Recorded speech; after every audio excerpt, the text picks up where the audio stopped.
Трансляція запуститься.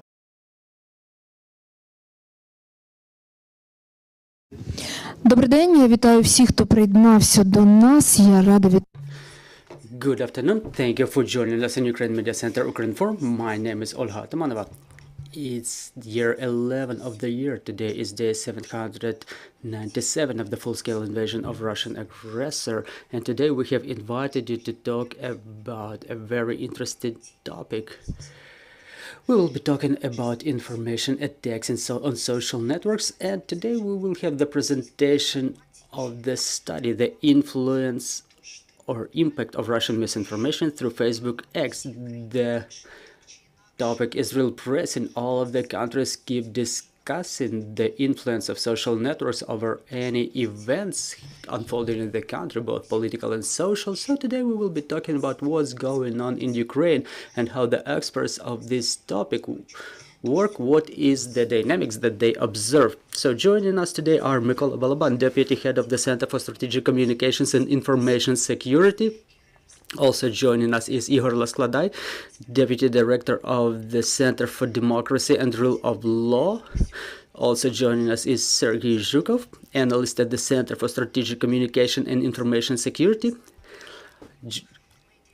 Alyona Romanyuk, Media Expert, author of anti-fake project NotaEnota, and Osadchuk, Research Associate at Digital Forensic Research Lab.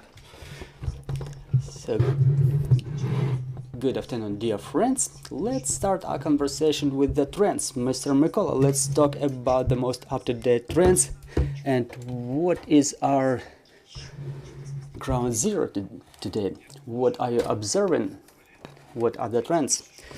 Good afternoon, dear colleagues. First of all, what I want to say is the work with the big tech, with the social networks, is incredibly important. And in Ukraine, we have quite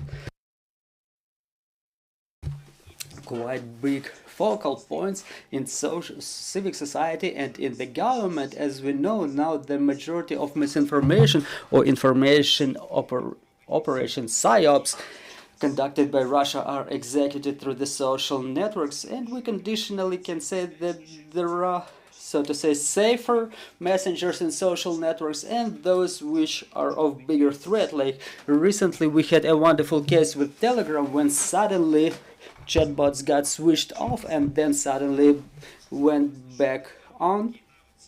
And we must say that in this gradation, Telegram is the most threatening social network. Meanwhile, Facebook is a safer messenger along with all of the products of Meta because Meta invests in fighting misinformation in their platforms. At the same time, they actively communicate or like interacts with the civil society in Ukraine and with the central government of Ukraine that allows informing Meta of threatening activities in their networks, threatening for Ukraine, which is good. But at the same time, we see that even regardless all of those activities implemented by Facebook and Meta, Russians are still trying to make their way around any rules, to circumvent the rules, to circumnavigate them, and to execute their influence in the Facebook. So talking about the activities of the center, as a part of our interaction, as a part of our activities on a weekly basis, we send such flagging to Facebook. Igor will tell about that in more detail, but what we do, we collect all the impersonalizations when some bot account tries to act as the account of Ukrainian government officials. For example, this week we've submitted 6 pages of including 3 of Elena Zelensky, 1 of Alexander Sirski, 1 of twin account of Volodymyr Zelensky, and 1 of the armed forces of Ukraine. And Russians keep closing them and creating the new ones. it clearly evidences that the Russians still want to use them, and they will use this technique without cessation. Also, talking about the whole of the research and its conclusions, first of all, based on this research, we can see what are the topics and narratives that the enemy works with, because we will be talking about the ads, and they come at pay base. You have to invest money to which implies that this topic is important to work with. This study lets us understand the main focal points, what are the biggest narratives the Russian misinformation machine works with. Another part, out of all those Facebook activities, we see that enemy does not leave its attempts to continue their psyops in Facebook. So this work that we do, the colleagues from the civil society, is incredibly important, even when we think that Facebook is more or less safe, which means that the citizens, us who uses Facebook as a main network for discussion of news, we have to understand it. At the same time, there's always a Russian FSB major sitting right there who tries to influence us with their bots. And yet another conclusion, the main focus of this research, the point of efforts, the pivoting point for the enemy is the situation in the front line. So let me give the floor to Mr. Igor, who will give us more detail about what's going on. Mr. Igor, we see that the situation is such that our users, they see that some sensitive content and they get banned, but at the same time we understand that the Russians use the ads to spread the malicious content. Well, so how do those mechanisms work? Well, it's a difficult problem, really, but people who don't wield relevant knowledge, they try to explain it in simple terms. I mean, people try to find some simple explanation for complicated things, but in fact, bans on Facebook is really a problem, and it's a problem first of the algorithms,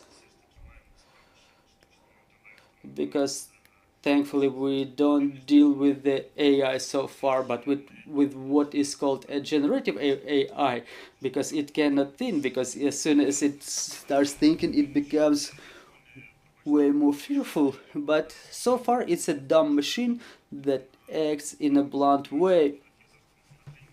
Like during our trainings, I always say that, for example, can you see a hedgehog in this room? No, but the algorithm does see it.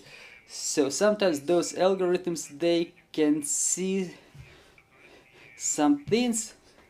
For example, as it was in one case, there were two people looking out of the window in the flooded territory of Kherson region. The algorithm recognized it as nudity, which demonstrates that the algorithms are not perfect at all. On the other hand, the users, we're all lazy people because it's a biological mechanism. It would be of use to everybody to read the rules of the community, which say that the blocking happens for some simple things. For example, if you post something without blurring any data, it may have been one of the requirements, and one of our users got rid of his group because he had violated such rules. In the same way, there was a long story when the videos of our military,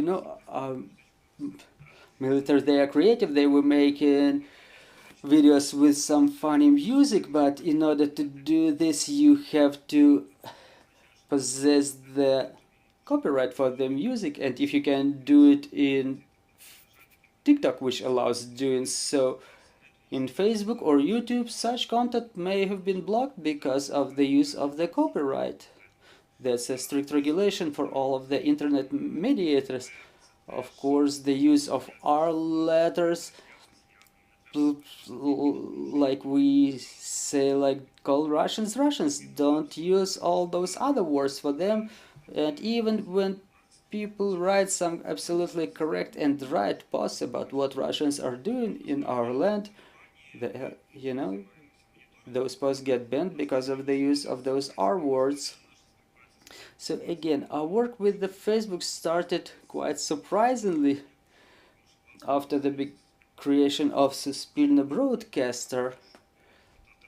The deputy Derkach, who is currently being wanted, started campaigns about Suspilna, and we found out a lot of bot farms with different awful names like Fear and Loathing in JKG and the Myth of the Medical Worker, and all those pages with different names start writing about Suspilna. It started really looking surprising, and we started looking for communication with FB.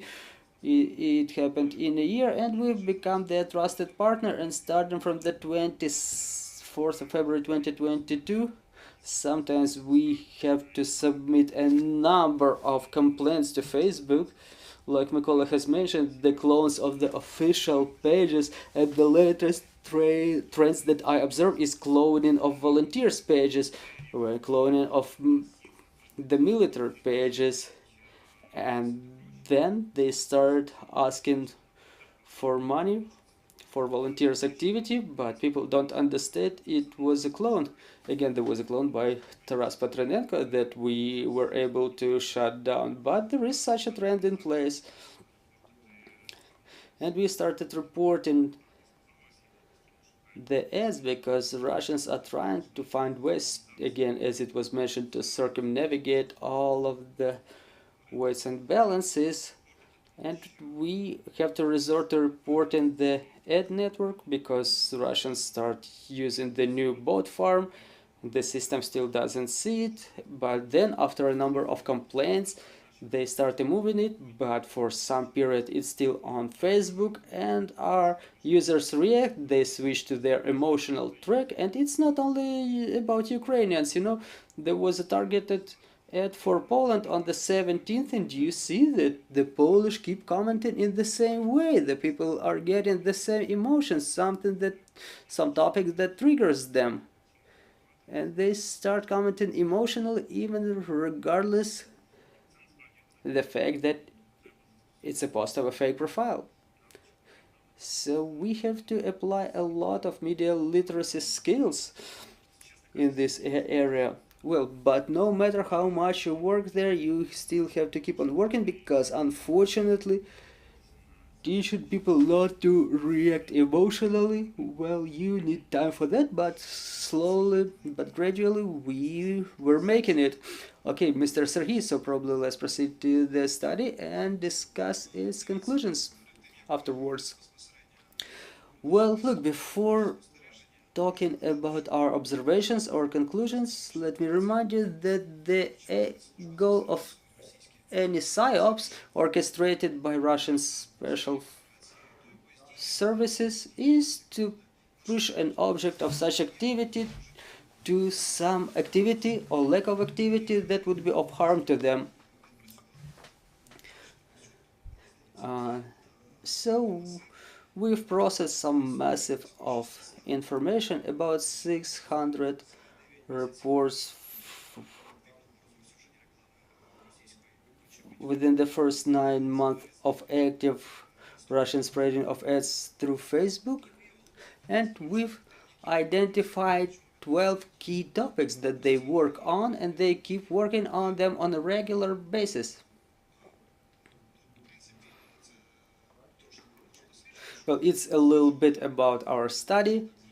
What have we been studying was the Russian propaganda in ads within the 9 months of year 23, from March to November. Why was it in March? Because there was the first big wave of misinformation targeted for Ukrainian audience, and within that period we've identified 12 key topics.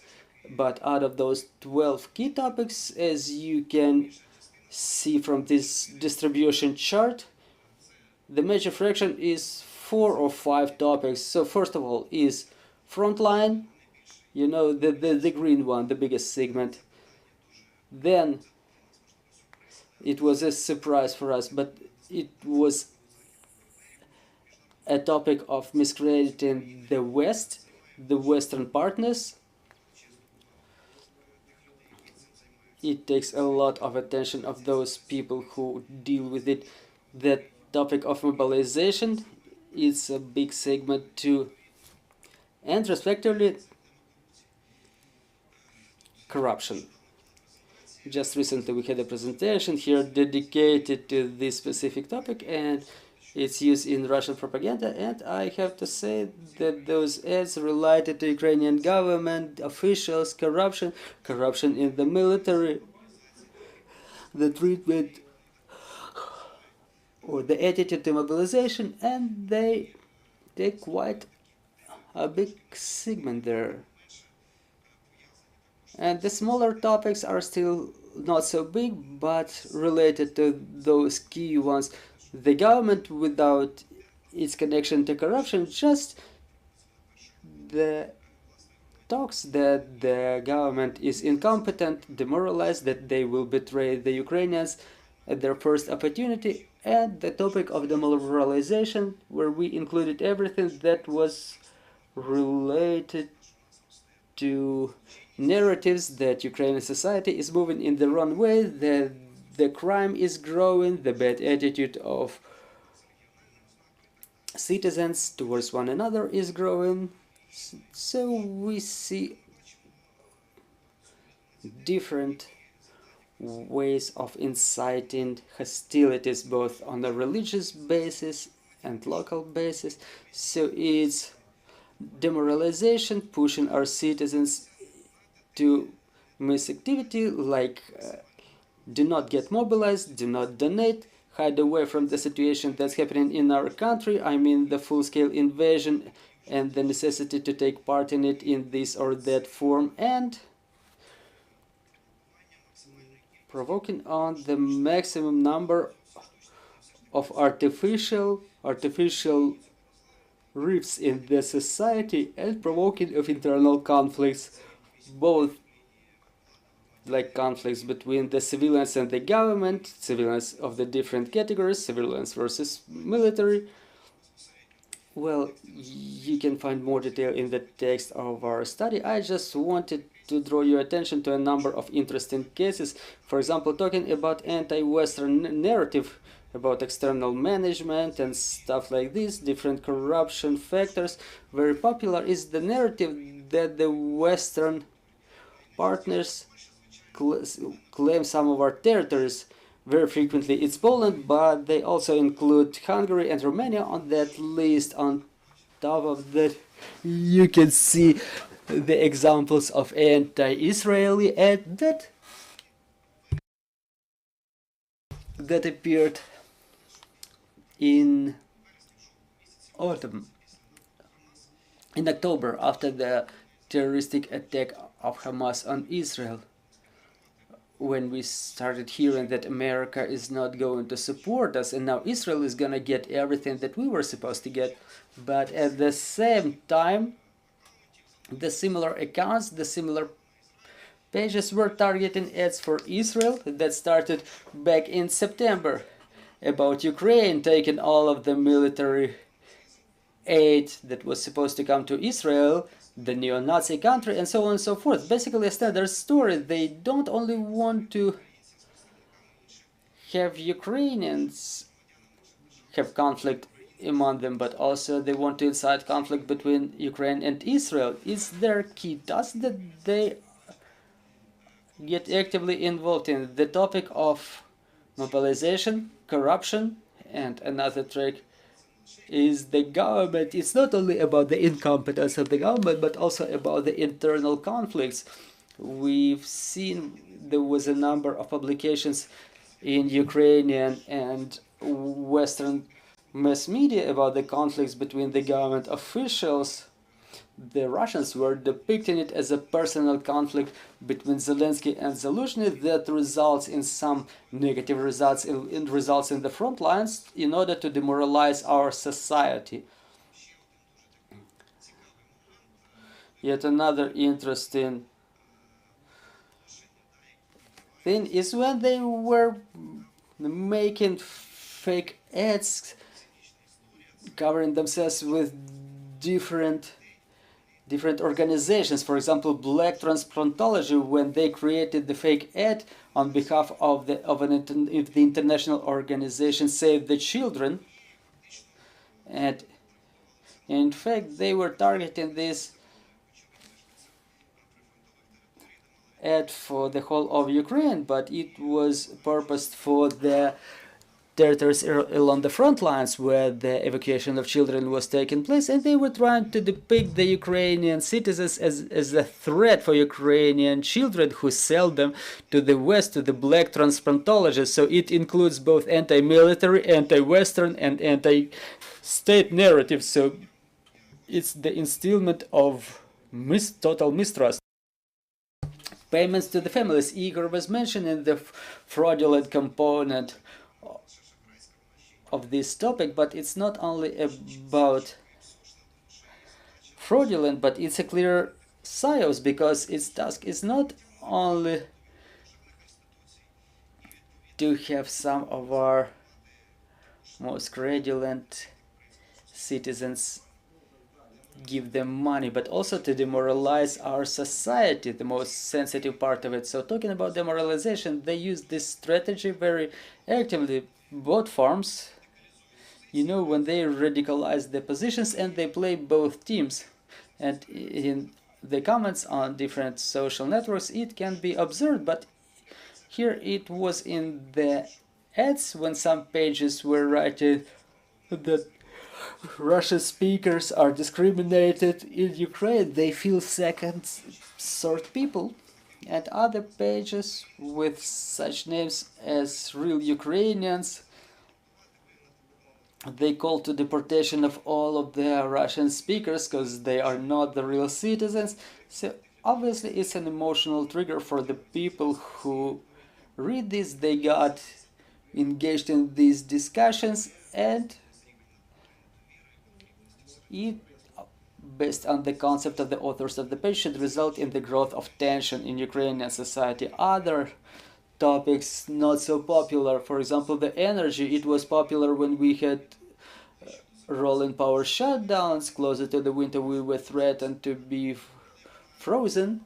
The demography topic is also quite important, but Ukrainians really did not react to it a lot. So what are the indicators of the pages that we've identified?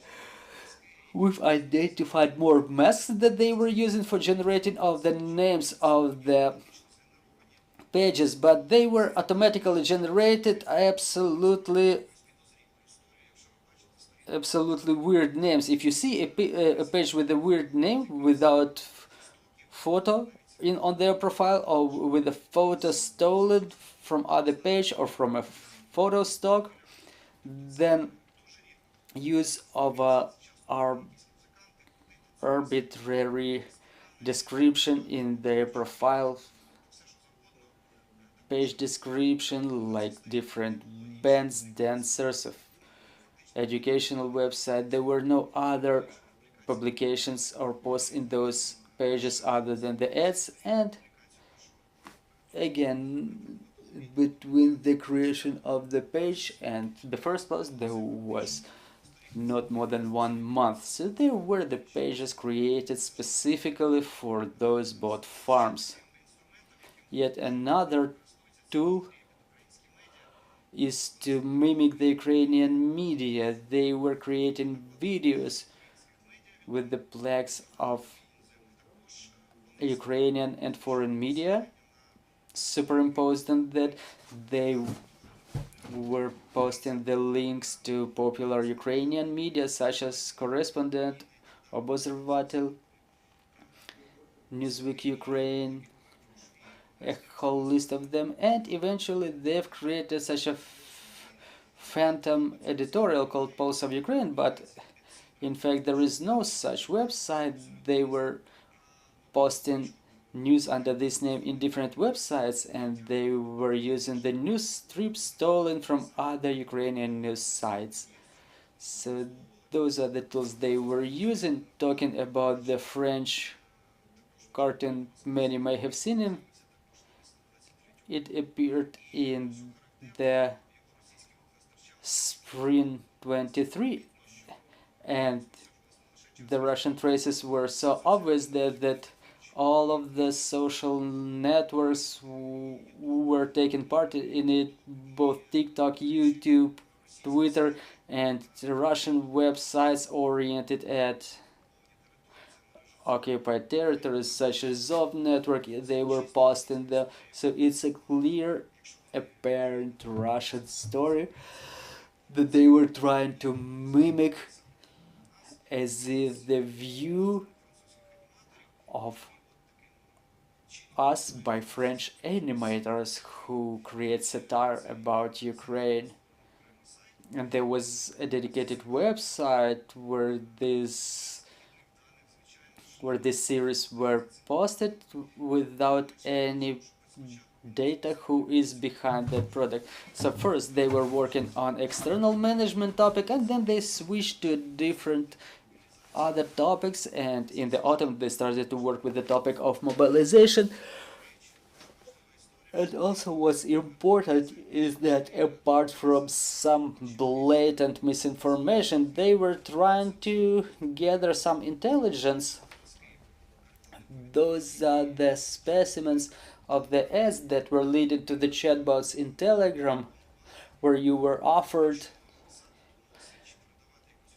to submit information about the military, about the government officials, and basically to complain, but in fact it was just the collection of intelligence, and you could understand it's clearly a Russian story, the way they try to engage people in their agent networks. And talking about the intensity of posting, we see that intensity and density of those ads increased starting from from March. And if during previous month the majority of the posts were coming during the first week of the month, so starting from October they started doing it more gradually.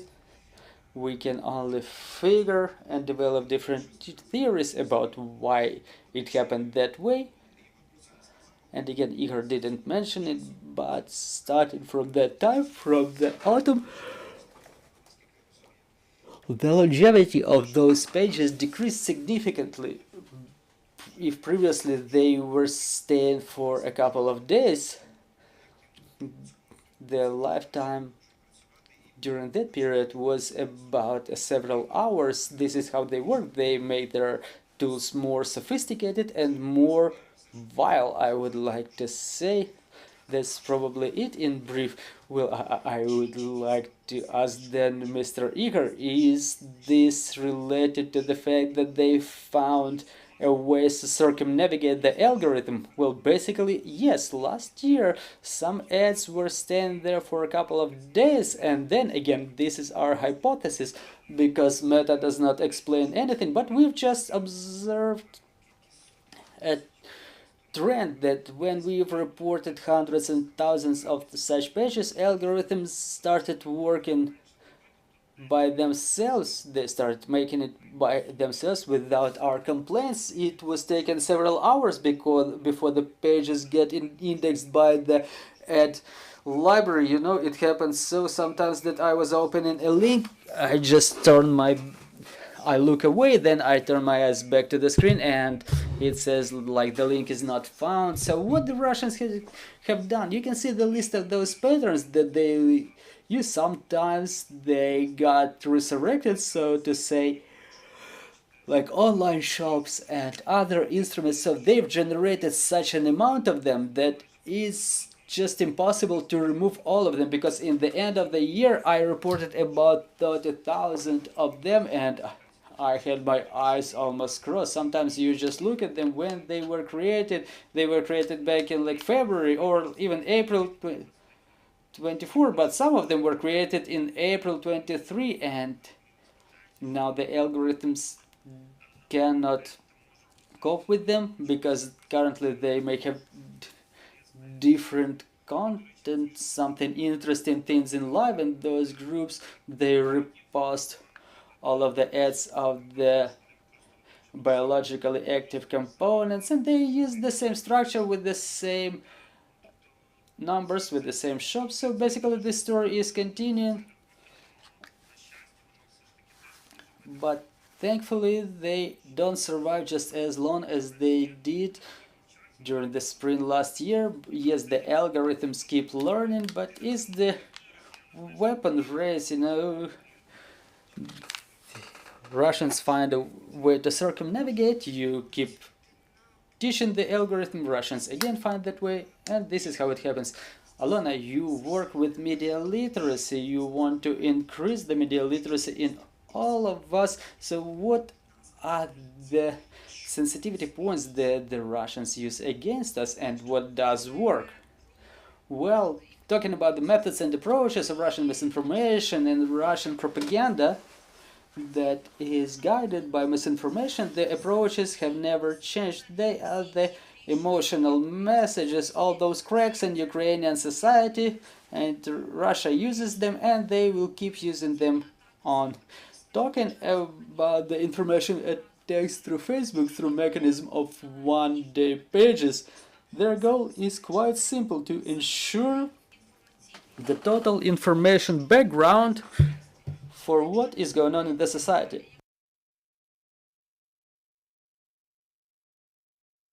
So basically, if there is the journalist investigation with the facts of corruption identified, what the Russians do, they use one of those pages to launch the absolutely true fact about this investigation, and they say like, but that's the treason. That's it. And that's it for the Ukrainian society. Yet another narrative that the Russian spin doctors created back in 2004 about Ukrainians of different sorts. They keep launching messages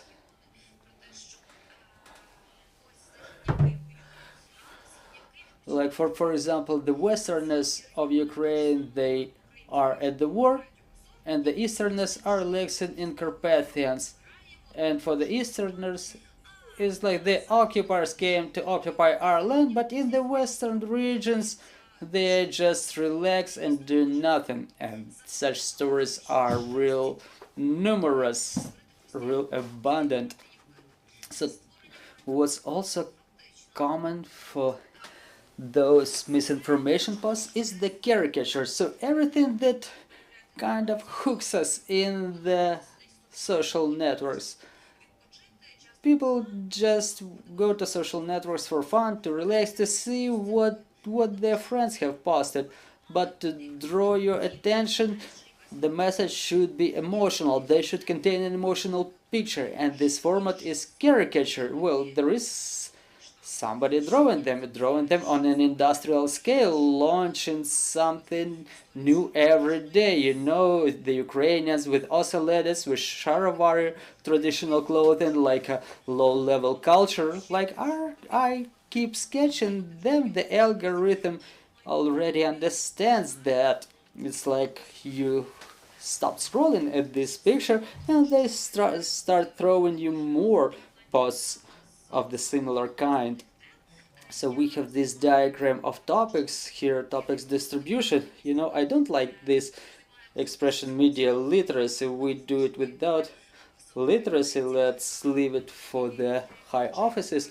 But as a fact checker and the editor of the fact checking project, we've divided the narratives into the main areas of activity. First, the fraudsters who profess payments for Ukrainians from Osadchuk, Nova Poshta, UNICEF, United Nations, all, you name it. Every Ukrainian is entitled to 16,000 hryvnia payment. You just have to follow the link to the payment information, and then the fraudsters take advantage of your funds. Like then something that Igor has mentioned, when they use lip sync or AI, they take the video of our military, they generate their voice, and they make some statements that there is new invention that cures cancer or another terrible disease. And those are the real videos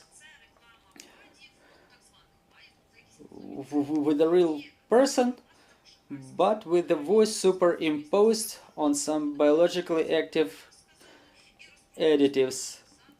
And then another thing, the development of the pages, the promotion of the pages to identify Ukrainian audience. Usually or frequently it can be patriotic audience, but with a low level of media literacy. So are they all tools used by the Russians, or are they also used by Ukrainians for some of their, so to say, motives? I mean, to take advantage of others? Well, yeah, in the majority of cases, those are the Russian attacks, but sometimes there are people who are in prisons, and it's them who are behind those fraudulent schemes.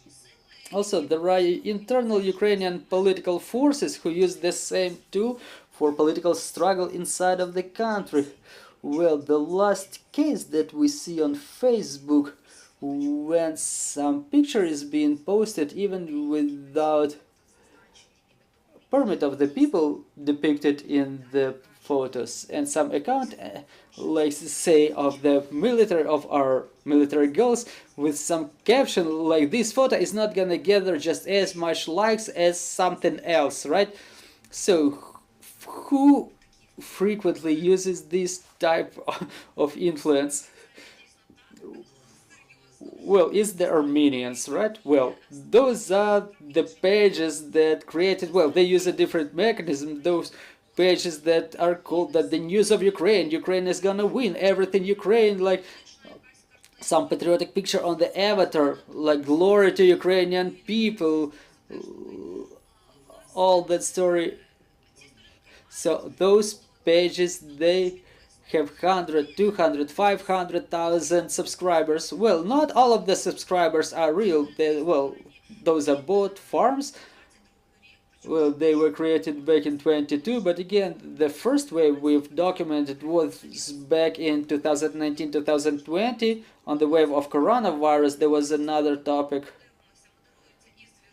You know, all of the pages are moderated from Armenia, but why do they post such pictures? Because they are emotional, they get hooked you up, and people on social networks, they react emotional, like, what a serviceman, or what a goal, like no one congratulated them, and I'm gonna do it because I'm a good boy, I'm a good boy. So this is how they identify the patriotic audience who is susceptible to those fakes, and for those people then they target this specific ad, and if people write comments, that post would be demonstrated to the friends of that person who liked this page, and that's again another way to reach out to the audience that usually doesn't read or watch anything like that, but it pops up on the news strip, and it's one of the mechanisms of propaganda to sow the field with a lot of different information, creating the information noise, information chaos, so we cannot discern where's truth, where's fake, whom to believe, and what to do. So what should we do is information detox, just read the news half an hour during the morning, during evening, and unsubscribe from all other things. So such tools as gathering as personal data, as tests, do they still work for Ukrainians? Well, let me remind you of this horse before the new year. I don't know how it became a viral post.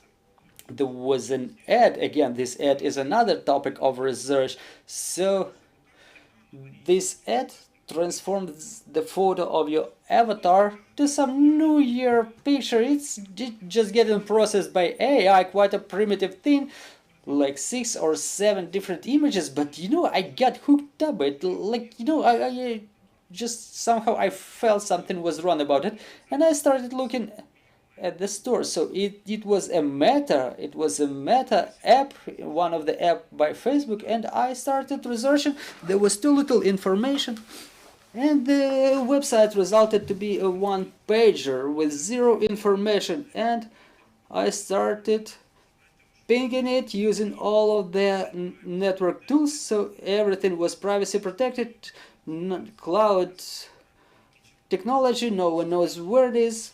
So nothing, basically no information about it. So as I started digging, I've written a post. So let's take a look where we're going. And after a number of manipulations through terms of reference, through confidentiality, I was able to find that it was a Turkish application. Well, in fact, they were numerous.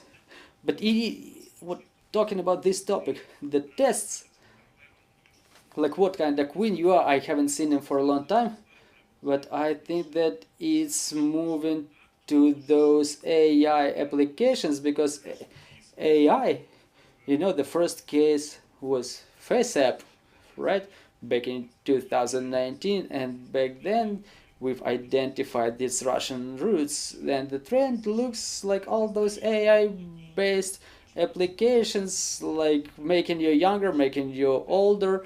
It's related more to those platforms with video content. They pose more risks, but I haven't seen all those what kind of Apple UR tests. Just a couple of months ago, I've come across a story when through those mechanisms of disbursements, not the payment card information was collected, but the information about the people. Like you click there and you have to leave all of your email, your full name, your address, whether you have relatives in the front lines, whether you've been moving. So it was gathering information about Ukrainians, but there was such a case. I haven't come across other cases like that, but I think that they are about to appear soon. Because what they use, the money, they will want to hook Ukrainians with the money further on and on. Well, Roman, let's talk about observations of your team, and let's look at it through the prism of dynamics. How are they changing from the moment, say, of the full-scale invasion until now? Thank you very much.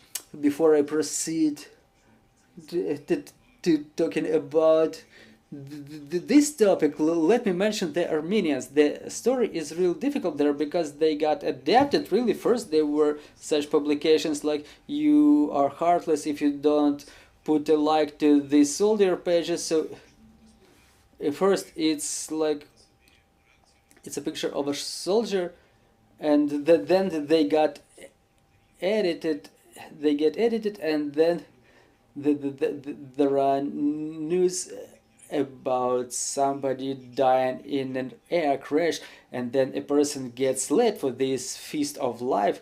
After that hour, they can see a lot of congratulations, like happy birthday, and then suddenly they see the post with 100 people perishing, and it would be a very complicated scheme to find out what's going on. And again, you open the page, there's a lot of ads. So talking about the development of all those ad campaigns, first of all, I want to thank the colleagues for a wonderful report. Actually, it's a very good illustration of a huge doppelganger campaign First, it was identified in August 22, and basically it's the same thing. It started in Ukraine and abroad at the same time, and it keeps changing with time. They call it like sticker sites or clone sites. The foreign colleagues and us, we call them doppelgangers. So the logic behind them is like it's not only happening in Ukraine, it happens at the same time in Italy, France, Germany, United States, and so on. Well, the tactics are changing depending on the country, but they still keep existing. Even if now you enter the ads library. Again, why is this report important? Because they've made the screenshots of the ads, and those screenshots are getting lost from Ukrainian library. If that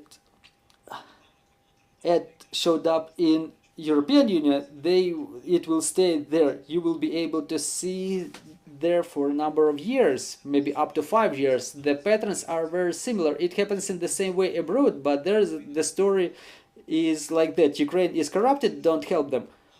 Another message is we have problems with the health, we have problems with pensions, we have problems with disbursements, so let's better spend money there rather than helping Ukraine to wage its war.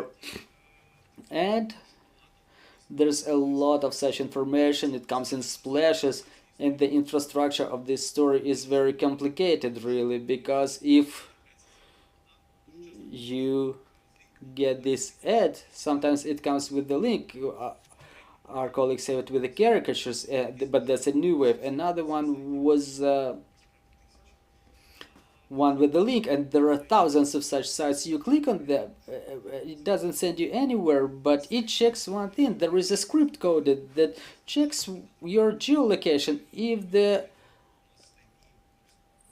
the ad is targeted for Ukraine and you click from an Austrian or Polish IP, it will bring you to a page with an AI generated text that has no meaning. But if you click from Ukraine, you go to a copy to a doppelganger site of Union or other news agency. So it uses the tracking mechanism of the ad that sends you there, and they see what kind of content they can foist you. And this new wave with the caricatures and the text is the new one without links, because Meta learned to block everything that contains links. Right, exactly, because those websites, they are usually HTTP, and it's interesting to see how they're intertwined with the cybercrime, because those websites are hosted at bulletproof hostings. But basically, those are the servers where you can publish anything for some fee, and your websites cannot be blocked. So even talking about the ads, if you check the names with those patterns, for example, they contain the ads of casinos or other things that are not quite in the legal field. They are more or less in the gray zone, so those things continue. And yet we're observing another wave in the United States, something that our colleagues have mentioned. They stopped doing copies, they start creating their websites where they using AI, they just copy articles from other websites, and they start promoting some articles of their interest through the ads. So we will see a lot of things like that in future. That's a great first step, but there's a lot of work ahead on top of what we've seen already, and many agencies deal with this. For example, Queerum in France, Disinformation in Europe. We do this in DFRLab. We had an article about France and Ukraine in March. In fact, that's a very big thing, high-scale thing that doesn't unfortunately want to end. And another thing I would like to add is all those campaigns, they demonstrate one thing, that Russians, they monitor the information space of all of the countries, of their interest. Well, for example, Remember the scandal during one of the TV shows with Miss Muller and Miss Safsoon? There was a net on the very next day, even a couple of waves of it. So they clearly monitor the sensitive points. They launch ads based on it. So launch everything, something's about to stick. Yeah, but all of the protagonists are real. Yeah, the events are real. Right, they just modulated, they served it under the right sauce, and they clearly monitor all of it. There was another post, you know, there was a different campaign. The Washington Post recently published the Russian documents that contain a dashboard, just a couple of pages of dashboards where they track how well the content is perceived. It's broken down into topics. Kirienko is dealing with this along with the people related to him. And the United States and European Union, I guess, they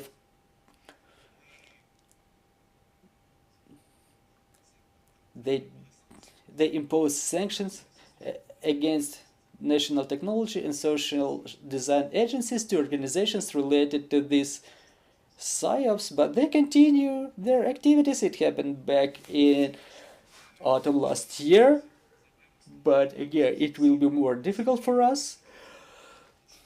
But at least we know what we're doing for all of us in all of the countries where we do it, because you know it's a game where you're supposed to make a screenshot before the ad gets deleted. Thank you for this information, dear friends. Do we have any questions on the floor? I apologize. Meanwhile, the questions are formulated. It's good that we've mentioned the targeting of foreign audience. We were lucky to fish just a couple of pages that were at the same time posting the ads targeted both for Ukraine and for Poland, Slovakia or Hungary. And in fact, it's like a concrete proof that the same bot farms are used, or that all of the activities are coordinated from one center.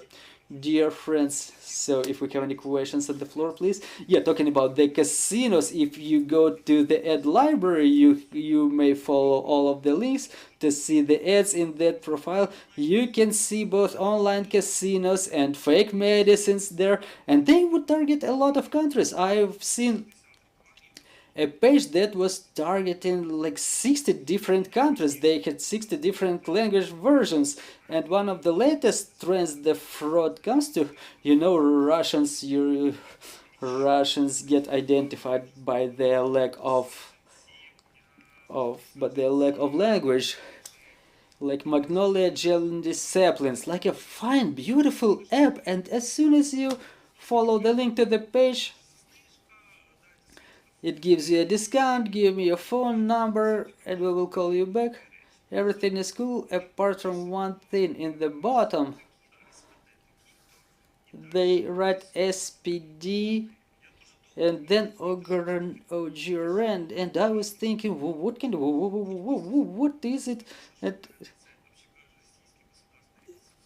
And then I've seen that even on those saplings app, that's the all Russian state registration number.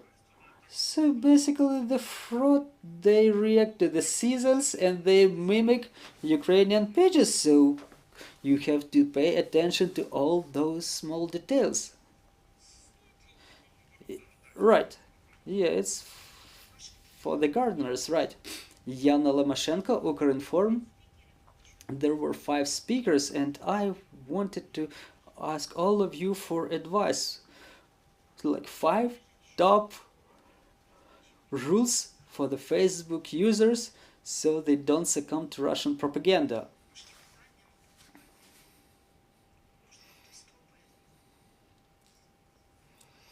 So let's start from this end, probably.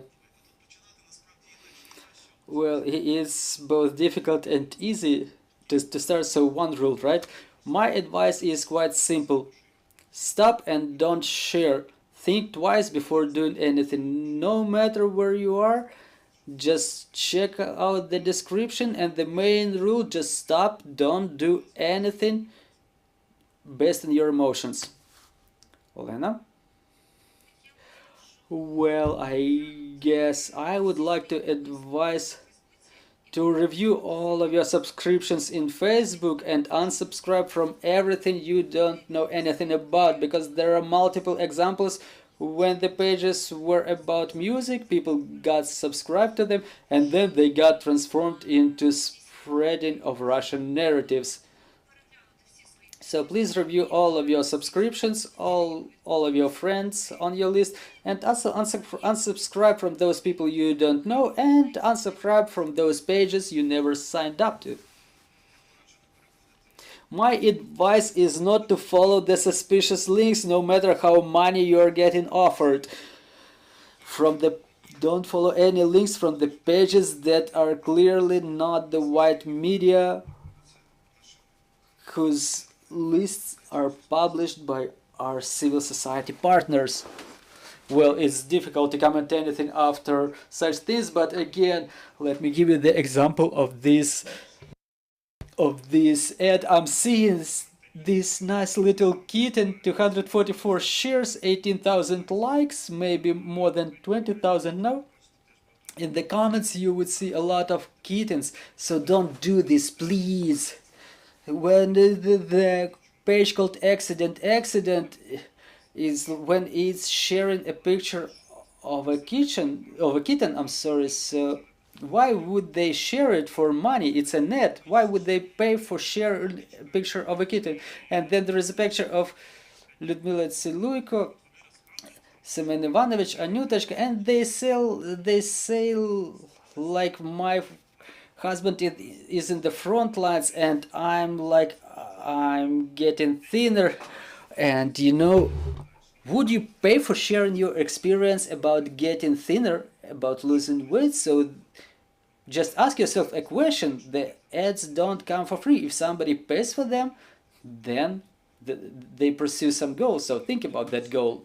Well, talking about emotions, as long as you see any emotionally charged message, any emotionally charged post, remember, no matter how pro-Ukrainian it can be or anti-Ukrainian, but wherever there are emotions, there are manipulations. Thank you. I think we had more questions on the floor.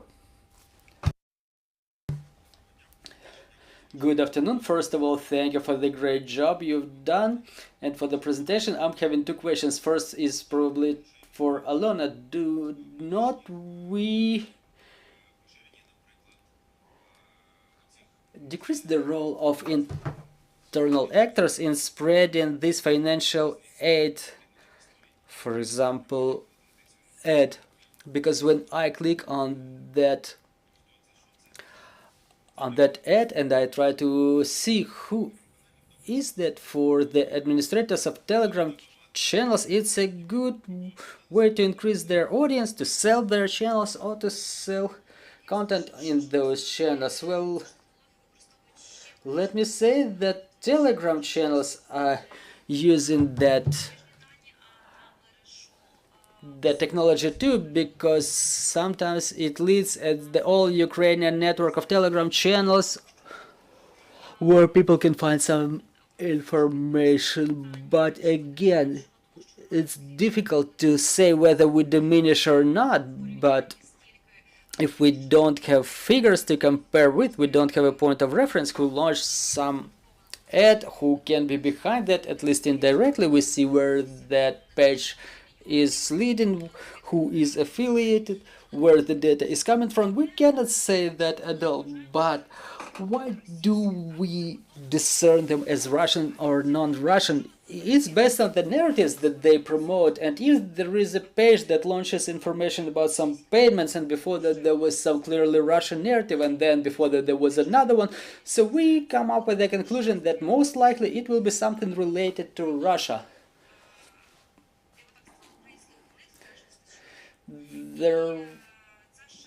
We have enough Ukrainian lies too, but that's a topic of another research. Yeah, and I'm having another question to Mr. Iker. Yeah, I was lucky to take the microphone. Well, you probably already know what I'm about to ask about. So when Facebook or Meta studies that content, how to ban it, and based on which criteria, like how active was the page, whom did it interact with, well, there are some criteria for the content. I'm having a question. Is there understanding of how this ad is paid for? Because that would be one of the criteria to identify whether those are bots or propaganda. Well, you know, it's a $1 million question, in fact, because first of all, in addition to what Alyona has said, those ads, the same pictures that were used for both scam and financial fraud and for advertising of Telegram channels, there were two huge waves that we've banned. First one was the threat of chemical threat, and every ad, sometimes they were coming 60 ads at the same time, and they target every region separately. Another network that they had the news, they were coming to a very regional level, like news of Zvekel, and it's difficult to say who's behind that. Basically, we have to start monitoring those channels, trying to identify what narratives are being promoted, and that will give us certain degree of understanding who could be behind that. Even TikTok has ad library, unlike Telegram. They have a couple of ads there. They have such a phenomena. Unfortunately, there are still problems on other networks with this. So talking about the ads, the problem is that we have to understand that all those profiles are being created in different regions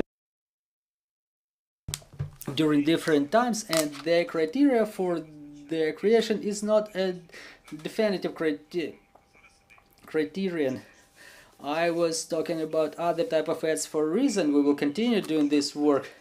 And why the mechanisms didn't work, because they already used the matured networks. I was inspecting those pages. The average time of creation was the April 23, so they are quite distant in time. I have screenshots of them, and in August 23 there was a huge wave of pages based on ad.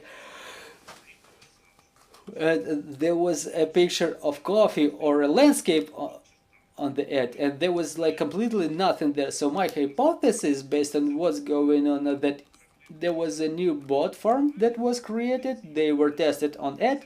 It will mature, and then we will have to just compare the names on the screenshots to see where it manifests itself. And given the fact that those pages comes in tens of thousands, I physically reported like 30,000 within the last couple of days, and then I had 7,000 in last month. But again, I was using the search, but search works in its ways according to its algorithm, so it's probably the number that I reported should be multiplied by 10 to understand the real number of those pages, and then the algorithm should understand what's wrong about them. But again, there are like millions of pages of content generated every single day. The machine keeps working, and you have to have the criteria how to identify some activity to suppress it. And that's again a $1 million task, because we've told them to identify the fake pages based on some criteria. Yeah, but my question, well, they're not paid from Russia, they're paid from Asia most likely, because the majority of the phishing pages that there were a lot of phishing campaigns that were attacking France, Ukraine, Sakartvelo was suffering in winter. They were severely affected. I was trying to get in touch with them. Their music banned, some utility organizations, a hacked senator in Madagascar. there was a hacked account of a US-based politician, the real politician, and sometimes you can see it's Indonesia or Vietnam. By the way, Vietnam is the biggest region where all that fraud originates from. But how do they pay it? Well, it's a good question. Again, yet another element, I apologize, but now that we already started, if it's a business, Kevin, one of the goals of hacking your account is to impose debt on you. Like my colleague, for example, she's account of phishing and she got 500 euro out of her account. So you getting hacked, like not just because you got hacked. But again, if you have the real profile with the official page, you know, it's difficult for you to reestablish it even through Meta. So yeah, Alyona wanted to finalize it. Yeah, let me add just a couple of words. There is another way of finding the page is the mass renting of the Facebook pages. For example, people for 500 hryvnia, they rent out their pages and they use it as ad cabinet or app office where they launch the ads from. And another statement and about those one-day pages, they are created as marketing or commercials agency. I was visiting Sweden recently and I was asking a representative of Meta, so how does it happen? An ad launched from a recently created page. Why doesn't Facebook block it? I think that everybody who back in the year 1819 were working, they remember how difficult it was to launch an ad with the social issues because there were elections coming in Ukraine. And the representative of Meta, they explained that in fact Meta is money and the goal of business is to make money. So if all of the recently created pages, they will be inspected whether they are real or not, those shops are not going to be able to launch the ad. So it's only business, nothing behind it. And yes, this situation is going to develop and we have to really think not about how to block them. It's cool that Meta responds, but what are we supposed to do in the long-term perspective? We are not able to ban or block everything. What should we do for all that information trash not to work on us? Well, thank you. Thank you very much. I would like to thank everybody for this interesting conversation. I want to thank our experts for the everyday work they're doing, and I wish everybody to be more vigilant, and if we comply with at least half of those recommendations provided by the experts, I think our media space will be way safer. Thank you very much. See you shortly.